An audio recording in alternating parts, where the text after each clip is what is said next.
બાળકોને આધાર કાર્ડ વારંવાર રિજેક્ટ જતા હાલાકી ભોગવવાનો વારો આવતા સંજેલી કોંગ્રેસ દ્વારા તાવી અધિકારીને રજૂઆત કરાઈ।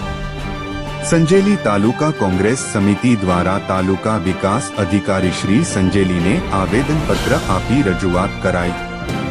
સંજેલી તાલુકા કોંગ્રેસ પ્રમુખ દિનેશભાઈ તાવિયાડના નેતૃત્વમાં સંજેલી તાલુકા કાર્યકારી પ્રમુખ ભાવેશભાઈ પરમારની ઉપસ્થિતિમાં રજૂઆત કરાઈ। યુવા નેતા જયેશ સંગાડાએ જણાવ્યું કે 0 થી 5 વર્ષના બાળકોના નવીન આધાર કાર્ડ માટે બાળકના જન્મ પ્રમાણપત્ર કાઢવામાં તકેદારી રાખી જન્મ પ્રમાણપત્ર કાઢી આપવા દરેક ગ્રામ પંચાયત કચેરીનેના 1 દિવસીય મીટિંગ કરી ટ્રેનિંગ આપી વ્યવસ્થિત જન્મ પ્રમાણપત્ર કાઢી આપવા આદેશ કરવા રજૂઆત કરાઈ।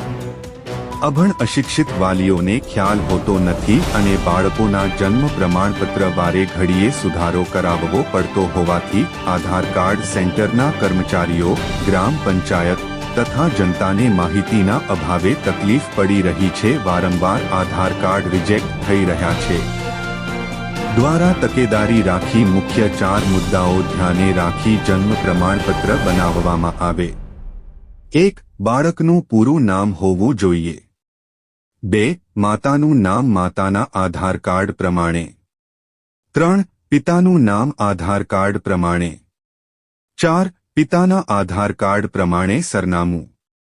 15 નવેમ્બરના રોજ લગભગ દરેક ગ્રામ પંચાયતમાં ગ્રામ સભા યોજવામાં આવનાર છે। આ ગ્રામ સભામાં 5 મિનિટની ટ્રેનિંગ આપવામાં આવે જેથી જન્મ પ્રમાણપત્રમાં થતી ભૂલો ન થાય અને જનતાને વારંવાર જન્મ પ્રમાણપત્રો કાઢવામાં ધક્કા ખાવા ન પડે।